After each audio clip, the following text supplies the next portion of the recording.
It's just a demo, all about demo, okay.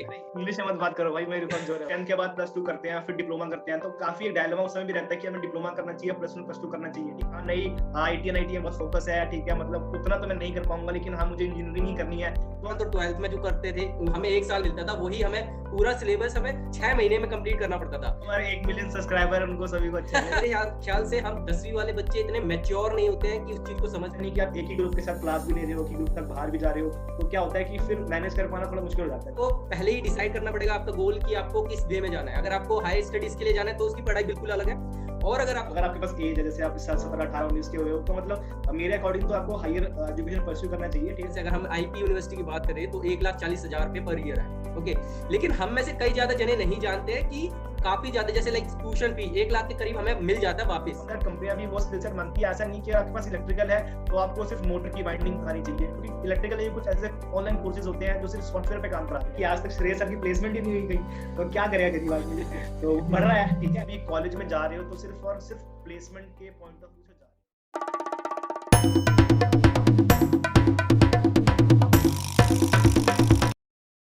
Hello everyone, जैसे कि आप जानते हो कि मैं अपने चैनल पे पॉडकास्ट लाने की कोशिश कर रहा था काफ़ी दिनों से, और अभी तक मैंने अपने चैनल पे कोई वीडियो अपडेट नहीं किया है। और उसका एक रीज़न ये है कि हमारे सीरियस जो भाई हैं बहुत मुश्किल से टाइम निकाला है, और इनका जो मिलवाने का, इनके साथ फर्स्ट पॉडकास्ट करने का मेरा जो जरिया है वो एक ही है कि ये काफ़ी ज़्यादा, जैसे इन्होंने मेरे साथ डिप्लोमा किया है, फिर बीटेक भी कर चुके हैं और हम एमटेक कर रहे हैं, तो इन्होंने क्या क्या डिफिकल्टीज देखी, जैसे कि अब हम जानेंगे इन्वेस्टमेंट्स में बैठे थे तो उस टाइम पे क्या किस तरीके के क्वेश्चंस थे, और इन्होंने हायर एजुकेशन के लिए ज्यादा फोकस क्यों किया। ओके, सो इस तरीके से थैंक यू अमित सर। आप सब जानते हो कि मेरा नाम श्रेयस है। अभी मैं वर्तमान में एमटेक कर रहा हूँ D2 से, और कुछ और भी 3-4 जगह काम कर रहा हूँ, ठीक है, एज अ फ्रीलांसर। ठीक है, तो मित्र ने कहा कि चलो आज एक पॉडकास्ट कर लिया जाए जिसमें अभी तक जो जर्नी है, क्या क्या चीजें हो सकती है, क्या क्या अपने माध्यम से कुछ इन्फॉर्मेशन दिया जा सकता है, वो सारी जो क्वेश्चंस लेके आए हमें उनके बारे में डिस्कस होगा। ठीक है, उसके अलावा भी अगर आपको कुछ लगता है कि ये सारी बातें भी होनी चाहिए तो आप उसको कमेंट सेक्शन में ऐड कर सकते हो, हम उसका पार्ट 2 क्रिएट कर सकते हैं, सो दैट नेक्स्ट वीडियो हम उसको शुरू कर सकते हैं। ठीक है, तो ये पूरा Q&A राउंड रहेगा। अमित के पास बहुत सारे क्वेश्चन है, वो पूछेगा, ठीक है, और मैं एज अ उसका फ्रेंड उसको आंसर कर दूंगा। ठीक है, क्या और क्या क्या हो सकता है इसमें, मैं not as a friend, as a like you have experience, okay, in a good manner. So जो भी चीज एक्सपीरियंस किया है उसके इस बिहाफ पे आपको बस बताना है। ठीक ठीक ठीक, ओके, मैं बस इतना ही चाहता हूँ ताकि हमारी जो भी देख रहे ऑडियंस, ताकि उनको अगर जैसे सबसे पहले मैं क्वेश्चन से ही उठाता हूँ, आप इसमें क्या बोलना चाहोगे? ताकि जो हमारे 1 मिलियन सब्सक्राइबर उनको सभी को अच्छा वो आपकी दुआ रही तो हो जाएगी, 1 मिलियन भी होंगे सर। ओके, बढ़िया बढ़िया। ओके, तो मैं ये चाह रहा था कि फर्स्ट क्वेश्चन हम यही उठाते हैं कि मतलब कि डिप्लोमा वालों को, डिप्लोमा जो होता है बेसिकली 10th के बाद हो जाता है, तो क्या जाना चाहिए 10th के बाद या नहीं? हाँ, जैसे अगर बहुत लोगों के मन में ये रहता है कि मतलब जो 10th के बाद +2 करते हैं फिर डिप्लोमा करते हैं, तो काफी एक डायलेमा उस समय भी रहता है कि हमें डिप्लोमा करना चाहिए, +1 +2 करना चाहिए। तो अगर जैसे हम आप मान लीजिए कि अगर आप आपने 10th कर लिया है, ठीक है, और अगर आप डिप्लोमा करते हो, ठीक है, तो वहां से भी आप अच्छा बहुत सारी चीजें एक्सप्लोर कर लेते हो, और अगर आप +2 करके भी किसी इंजीनियरिंग बैकग्राउंड में जाते हो, आर्ट्स लेते हो, कॉमर्स लेते हो, तो वहां से भी आप अच्छी चीजें एक्सप्लोर कर पाते हो। मतलब ये भी एक कॉमन मीडियम है। ठीक है, जनरली क्या होता है, बच्चों को सिर्फ 3 चीजें पता चलती है कि बच्चा सिर्फ आर्ट ले सकता है, कॉमर्स ले सकता है या साइंस ले सकता है। ठीक है, लेकिन हाँ ये भी होता है डिप्लोमा के फील्ड, ये भी एक ऐसा फील्ड है जिसके थ्रू आप डिफरेंट इंजीनियरिंग कॉलेज में जा सकते हो, आप एज अ इंजीनियर आप एक्सप्लोर कर सकते हो अलग अलग चीजें। तो ये भी एक मतलब वे हो सकता है कि अगर आप इंजीनियर बनना चाहते हो तो आप यहाँ से बन सकते हो, एज कम्पेयर टू अगर आप +1 +2 के बिहाफ पे देखते हो। तो अगर आप बहुत अच्छा मतलब कर रहे हो अपनी लाइफ में कि हाँ भाई, अगर आपका टारगेट ही IIT या NIT है, आप उससे ले जाओगे सिलेक्शन, तो फिर आपको उससे उसी रूप में जाना चाहिए। लेकिन अगर आपको लगता है कि हाँ नहीं, IIT NIT में बहुत फोकस है, ठीक है, मतलब उतना तो मैं नहीं कर पाऊंगा, लेकिन हाँ मुझे इंजीनियरिंग ही करनी है, तो आप यहाँ आ सकते हो, क्योंकि यहाँ से जो वे है आप देख सकते हो। हाँ, मतलब यहाँ से जो पाथ है इंजीनियर बनने का वो काफी आसान है। ठीक है, मतलब आपको एक अच्छे रेपुटेड बीटेक कॉलेज में एडमिशन मिल सकता है कम मेहनत। सीरियस भाई, यहाँ पे मैं रोकना चाहूंगा आपको, क्योंकि ना जब मैं, जैसे कि मैं खुद एक 10th के बाद मैंने डिप्लोमा किया, आपने खुद एक 10th के बाद डिप्लोमा किया है, तो वहां पे एक एक्सपीरियंस, जैसे आप तो you know you are the good student, you are the brightest one in our college and our class, but like I face, मैंने वहां पे फेस किया था कि लाइक काफी ज्यादा दिक्कत हो रही थी, खासकर मैथ्स को लेके। क्योंकि जो सब्जेक्ट हम लाइक 11th में कर रहे थे, 11th और 12th में जो करते थे, वो हमें 1 साल मिलता था, वही हमें पूरा सिलेबस हमें 6 महीने में कंप्लीट करना पड़ता था, और वो काफी टफ हो जाता था।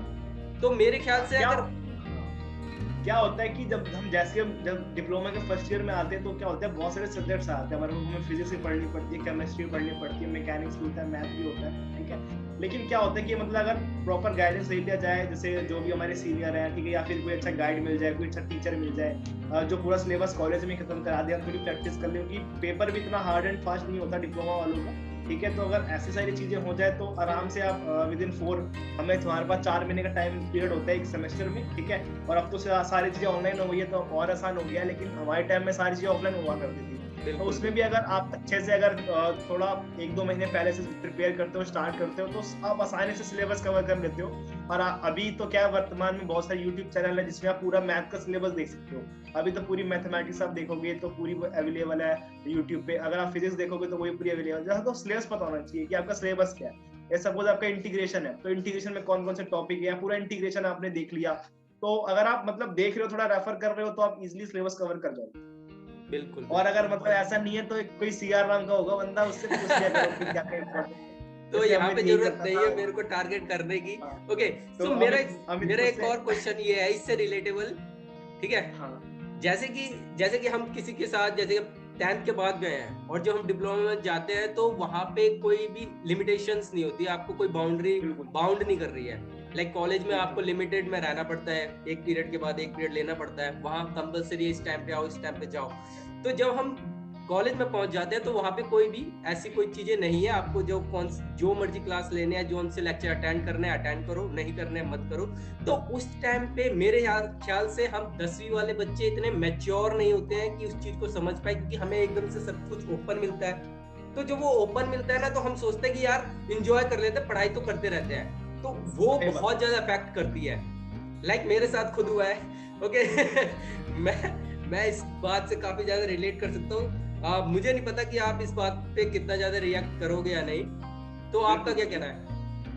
नहीं, जैसे ऐसा है कि थोड़ा बहुत तो लोगों को चलता है कि चलो क्लासेस हो रही है, आप 1-2 क्लास बंक कर लेते हो, या इवन सारी क्लासेस बंक कर लेते हो, तो ऐसे इतना इंपॉर्टेंट नहीं है, ठीक है। अगर आप कॉलेज में सिर्फ एक अटेंडेंस ही मेंटेन कर लेते हो और कुछ वहाँ पढ़ाई भी नहीं करते तो भी ठीक, मैं मानता हूँ, ठीक है। क्योंकि जो भी आप पढ़ाई जो भी आपका सिलेबस है वो आप इंडिविजुअली कवर कर ही सकते हो अपने बिहाफ पे। लेकिन ये होता है कि क्लास अटेंड करने से आपको थोड़ा आइडिया जाता है कि जो टॉपिक है, कौन कौन से इंपॉर्टेंट टॉपिक है, किस किस पे तो आपको फोकस ज्यादा करना है। अगर आपको कोई चीज समझ नहीं आए तो आप उसी समय, जैसे मान लो आप अभी पढ़ रहे हो, आपको अभी पता चलता है कि जो सेकंड यूनिट है उसमें ये वाला टॉपिक मुझे अच्छे से नहीं आता, ठीक है, तो आप उसको उसी समय देख सकते हो, ठीक है। तो आपको एंड में इतनी दिक्कत नहीं होगी, क्योंकि जब बच्चा एंड में सेमेस्टर एग्जाम में पढ़ता है तो एकदम से पता करता है कि 4 यूनिट है और उसको यही पता नहीं होता कि कौन सा टफ क्वेश्चन है, ठीक है। तो वहाँ पॉइंट ऑफ करना थोड़ा मुश्किल हो जाता है। लेकिन हाँ, अगर देखा जाए तो हाँ, थोड़ा बहुत चल सकता है। और इवन पूरा भी अगर आप बंक करते हो तो एक बच्चे समझ सकते हो कि हाँ, कि आज सर ने क्या पढ़ाया, आज क्या देखने की और जरूरत थी, अगर मैं इसको छोड़ रहा हूँ पूरे क्लास को तो क्या क्या मतलब इंपॉर्टेंट पॉइंट्स आ सकते हैं। तो अगर कोई बच्चा ऐसे भी करता है तो एक अच्छे मतलब पॉइंट पे पहुंच जाएगा, ठीक है। लेकिन मेरा पॉइंट ऑफ व्यू ये कि क्लास करनी चाहिए अच्छे से, ठीक है। अगर कोई पढ़ा रहा है तो पढ़ना चाहिए। नहीं, मेरा क्वेश्चन ये था मैच्योरिटी लेवल पे। हाँ, 10th के बाद इतनी मैच्योरिटी आती नहीं है क्या, फिर वो डिसीजन लेना चाहिए हमें कि कॉलेज में जाए? क्योंकि 12th के बाद मैं जो बिलीव करता हूँ कि यार एक मैच्योरिटी लेवल मिलता है हमें। नहीं, बिल्कुल, जैसे वो तो बिल्कुल ठीक है कि उस तरह की मैच्योरिटी लेवल नहीं आती, पर कॉलेज का जैसे एनवायरनमेंट रहता है तो उसमें ऐसा होता है कि आप थोड़े थोड़े अलग अलग सर्कल बना लो, फ्रेंड सर्कल की। चलो 2 लेक्चर हमने इस ग्रुप के साथ बंक कर लिया, फिर 3 लेक्चर हम इस ग्रुप का पढ़ लिए, फिर 1 लेक्चर हम कैंटीन में बैठ गए। तो अलग अलग ग्रुप बनाने से क्या होता है कि मतलब आप अलग अलग चीजों को सस्टेन कर पाते हो, ठीक है। ऐसा नहीं कि आप एक ही ग्रुप के साथ क्लास भी ले रहे हो, कि ग्रुप तक बाहर भी जा रहे हो, तो क्या होता है कि फिर मैनेज कर पाना थोड़ा मुश्किल हो जाता है। तो जैसा आपने कहा मैच्योरिटी लेवल, तो अगर आप ऐसा करते हो या अगर आपके पास जो फ्रेंड सर्कल है वो अलग अलग ग्रुप में भी इसी एक बंदे को जानते हो तो थोड़ा ठीक रहता है, मतलब वो आपको बैठा देता है, तो वो थोड़ा ठीक रहता है। बाकी जैसे जैसे एकदम से अगर आप जाते हो तो धीरे धीरे वो डेवलप हो जाता है, ठीक। जैसे जैसे फर्स्ट ईयर में जाते हो, ठीक है, जो बिल्कुल नहीं जाता, ठीक है, तो एक बैग लग जाती है तो फिर थोड़ा मैच्योर हो जाता है, ठीक है, 2 बैग लग जाती है तो फिर वो मैच्योर हो जाता है, तो फिर वो धीरे धीरे हो जाता है। लेकिन स्टार्टिंग से अगर देखना है तो वही क्लासेस पूरी मेंटेन होनी चाहिए। बिल्कुल। तो मेरा नेक्स्ट क्वेश्चन यही है सीधे, जैसे अब आपने डिप्लोमा कर लिया है, अब उसके बाद आप जैसे कंपनी भी आती है, प्लेसमेंट्स भी दे रही है आपको, ठीक है, और साथ ही साथ आपके एक टेंशन होती है कि आप लीड के लिए जाएं या नहीं जाएं, ठीक है। तो इन दोनों को मैनेज कैसे करें, क्योंकि दोनों अगर हम कंपनी की तरफ देखते हैं तो उसमें एप्टीट्यूड है, दोनों की पढ़ाई अलग अलग है, हम ये नहीं कह सकते कि यार तुम इस तरीके से पढ़ते रहो तो आपको दोनों मिल जाएगा, क्योंकि आपको पहले ही डिसाइड करना पड़ेगा आपका गोल कि आपको किस वे में जाना है। अगर आपको हायर स्टडीज के लिए जाना है तो उसकी पढ़ाई बिल्कुल अलग है, और अगर आपको कंपनी के लिए जाना है तो ये बिल्कुल अलग है। तो उस वे को समझते हुए तो हमारा वो चीज किस लेवल पे आके, लाइक आप कब बोलना चाहोगे कि सेकंड ईयर में सीख लो कि कहाँ जाना है आपको, ये कब पता हो चल जाना चाहिए आपको? देखिए क्या होता है कि जब आप मतलब जब डिप्लोमा में पढ़ रहे होते हो तो अगर आप मतलब अगर आपके पास एज है, जैसे आप इस साल 17, 18, 19 के हो रहे हो, तो मतलब मेरे अकॉर्डिंग तो आपको हायर एजुकेशन परस्यू करना चाहिए। ठीक है, ये ऐसी चीज है जिसको आप बाद में नहीं कर सकते। बिल्कुल, एज बहुत ज्यादा मैटर करती है। मतलब 5 साल बाद आप काम कर लोगे। एज अ डिप्लोमा स्टूडेंट के बता रहा हूँ कि जैसे आप 5 साल काम कर लोगे तो उसके बाद तो आप सोचोगे नहीं कि मैं बीटेक करूँ। ठीक है, तो मतलब बीटेक क्या एक सेकेंडरी ग्रेजुएशन है, ठीक है, जो मतलब होनी चाहिए आपके पास। ठीक है, लेकिन वो पर्सन टू पर्सन डिपेंड करता है। कोई किसी स्टूडेंट के किसी स्टूडेंट के फैमिली बैकग्राउंड ऐसा नहीं होता कि वो हायर एजुकेशन को अफोर्ड करता है, ठीक है, या फिर इच्छा नहीं होती आगे पढ़ने की, तो फिर उसको जॉब ही लेनी चाहिए। ठीक है, अगर कैंपस से प्लेसमेंट मिल रहा है तो कैंपस प्लेसमेंट होना चाहिए। लेकिन हाँ, अगर कोई बच्चा आगे पढ़ना चाहता है, फैमिली बैकग्राउंड भी ठीक है, वो सस्टेन कर लेगी 3 साल और कि हम आपको पढ़ा देंगे, और तो बिल्कुल आपको आगे जाना चाहिए, आपको आगे पढ़ना चाहिए। ठीक है, यही एक समय होता है जब आप पढ़ मैं सकते यहाँ हो। पे एक पॉइंट और ऐड करना चाहूंगा, जैसे कि अभी बताया, फैमिली बैकग्राउंड हमारा जितना स्ट्रांग नहीं होता है फीस के मामले में। जैसे अगर हम आईपी यूनिवर्सिटी की बात करें तो 1,40,000 रुपए पर ईयर है, ओके। लेकिन हम में से कई ज्यादा जने नहीं जानते हैं कि काफी ज्यादा, जैसे लाइक ट्यूशन फी 1 लाख के करीब हमें मिल जाता है वापिस स्कॉलरशिप के थ्रू। ये बहुत सारी चीजें पता भी होनी चाहिए। जैसे मान लीजिए अगर आप किसी कैटेगरी से बिलोंग करते हो या फिर किसी पर्टिकुलर वे से आप अगर स्कॉलरशिप ले सकते हो तो बिल्कुल ले लेनी चाहिए। ठीक है, ये तब पता चलेगा जब आप डिसाइड कर लो कि हाँ मुझे इस यूनिवर्सिटी में जाना है। और इसके बावजूद भी और ऐसे अन्य कॉलेज है जहाँ पे मतलब कॉलेज की फीस थोड़ी कम है। ठीक है, 80,000 रुपए, 90,000 रुपए, तो एक ठीक ठाक एस्टिमेट बन जाता है। और अगर आप स्कॉलरशिप ले सकते हो तो मिल जाती है। बाकी कुछ स्कॉलरशिप वैसे भी होती है कि अगर आपकी परसेंटेज थोड़ी अच्छी आ गई है, ठीक है, तो आप स्कॉलरशिप अचीव कर सकते हो। तो कुछ ऐसी स्कॉलरशिप भी है, वो आपको देखने में पता चल जाए कि हाँ ऐसी चीजें हो सकती है। तो मेरा नेक्स्ट क्वेश्चन ये है कि अब आपने लीड की तैयारी कर रहे हैं, अगर हाँ सीरियसली ये ऑडियंस के लिए, अगर आप लीड की तैयारी कर रहे हैं तो सीरियस सर हमारे पढ़ाते हैं लीड के सब्जेक्ट। इनका मैं जो आईडी है वो आपको लिंक कर दूंगा, और जहाँ पे यूट्यूब पे जो पढ़ाते हैं वो मैं लिंक कर दूंगा। ठीक है, तो वहां से आप बिल्कुल इनके चैनल्स को देख सकते हैं और ये बताएंगे आपको कि कैसे पढ़ना चाहिए, गाइडेंस, प्रॉपर गाइडेंस देंगे। और साथ ही साथ मेरा ये क्वेश्चन ये था कि जैसे कि अब डिप्लोमा के बाद ना एक और ट्रेंड आया कि हम बीटेक में जाने से पहले अपनी ट्रेड को चेंज कर सकते हैं। बिल्कुल, ठीक है, चेंज कर सकते हैं। अब कंफ्यूजन ये है कि कौन सी में जाएं, कौन सी बेटर वन है। तो ये मेरा क्वेश्चन है आपसे। जो भी आपकी बैकग्राउंड है, ठीक है, आपको किसने मतलब आपने अभी तक 3 साल किसी इंजीनियरिंग बैकग्राउंड में निकाला, ठीक है, तो आपको पता होना चाहिए कि ना मतलब ये वाला जो टॉपिक है, जैसे एज इलेक्ट्रिकल इंजीनियर मैं इसको आगे कंटिन्यू कर पाऊंगा कि नहीं कर पाऊंगा, एज ए कम्युनिकेशन इंजीनियर मैं इसको आगे कंटिन्यू कर पाऊंगा कि नहीं कर पाऊंगा। ठीक है, तो एक तो आपका भी पर्सनल व्यू होता है कि हाँ कि मैं इसको एक अचीव कर पाऊंगा कि नहीं, मतलब कैरी आउट कर पाऊंगा कि नहीं कर पाऊंगा। दूसरा क्या है कि आप थोड़ा बात करोगे ना कि अभी बीटेक में क्या चल रहा है, क्या मतलब what is the better option for counselling, तो आप देखोगे कि यहाँ पे कुछ ट्रेड्स होती है, ठीक है, जो आप ले लोगे ना, क्योंकि बेसिकली आप किसी भी कॉलेज में जा रहे हो तो सिर्फ और सिर्फ प्लेसमेंट के पॉइंट ऑफ व्यू से जा रहे हो। ठीक है, तो आपको पता होना चाहिए कि अगर मैं किस कंपनी में जा रहा हूँ तो वहाँ पे किस नंबर ऑफ कंपनीज की कंपनी ज्यादा आती है। दूसरा एक ये फैक्टर होता है कि प्लेसमेंट कहाँ ज्यादा है, और दूसरा क्या होता है कि आपका इंटरेस्ट कहाँ ज्यादा हो सकता है। मतलब आपने 3 इयर्स किसी इंजीनियरिंग बैकग्राउंड में दिया है तो आप उसको परस्यू कर पाओगे कि नहीं कर पाओगे। आपका मन करता है कि नहीं, मेरा जो यहाँ बैकग्राउंड था, जैसे यहाँ पे टेक्सटाइल था, ऑटोमोबाइल था, लेकिन मैं चाहता हूँ कि जब मैं बीटेक करने जाऊँ तो मुझे और अच्छी ब्रांच मिले, तो वहाँ पे आईटी है, वहाँ आपके पास तो फ्रीडम रहता है। और अभी करंट सिनेरियो ये है कि आने वाले समय में और अभी के टाइम में जो कंप्यूटर की जो एप्लीकेशन है वो बहुत ज्यादा होने वाली है। मतलब काफी रिसर्च हो रहा है और बहुत सारी जो फील्ड है, ट्रेड है, वो कंप्यूटर के उस पे बन रही है। तो अगर आप मतलब डिसाइड भी करते हो तो ये आपको पॉइंट ऑफ व्यू में रखना चाहिए कि अगर आप किसी कंप्यूटर फील्ड से रिलेटेड कोई ब्रांच लेते हो, ठीक है, तो काफी अच्छा रहेगा, क्योंकि बेस्ड अपॉन दैट कंपनियां भी वो स्किल सेट मांगती है। ऐसा नहीं कि आपके पास इलेक्ट्रिकल है तो आपको सिर्फ मोटर की वाइंडिंग आनी चाहिए, क्योंकि इलेक्ट्रिकल ही कुछ ऐसे ऑनलाइन कोर्सेज होते हैं जो सिर्फ सॉफ्टवेयर पे काम कराते हैं। मैटलैब हो गया, ऑटोकैड हो गया, पीएलसी हो गया, स्काडा हो गया, स्काडा हो गया, तो ये सब की नॉलेज भी आपको पता होनी चाहिए, ठीक है, एज इलेक्ट्रिकल इंजीनियर। तो ये सब भी आपको पता होना चाहिए। ऐसा नहीं है कि आप सिर्फ थ्योरेटिकल पार्टी करो और ये सारे जो स्किल सेट है उसको लो लो, क्योंकि फिर आज बाद एट द एंड वो कहीं ना कहीं दिक्कत करते हैं एट टाइम ऑफ प्लेसमेंट।